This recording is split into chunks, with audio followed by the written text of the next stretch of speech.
why am I smashing this TV?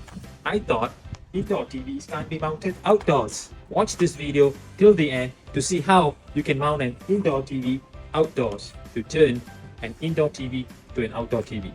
Number one, what you can get is an IP rated enclosure. There are many enclosures out there such as Storm Shell. Number two, you can install a TV under a shade, right?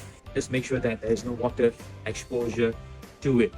Not using it when you're not watching a TV at night. Get an enclosure, you just cover up the TV so that you don't get bugs or residual water from a heavy rain. Number three is keep your HDMI cables short. Your cable box, a Roku or Fire Stick, and all the items near the TV, kept together with the TV and the HDMI cables connected to it short. You don't want to be running HDMI cables all over the place. And then get a IP rated power supply. Make sure that the power that you bring to your TV is safe. Number five is the mount that you use. A full motion mount is what we would suggest, right? You can have the TV in a covered area, and then you can move the TV watch from an open area like that.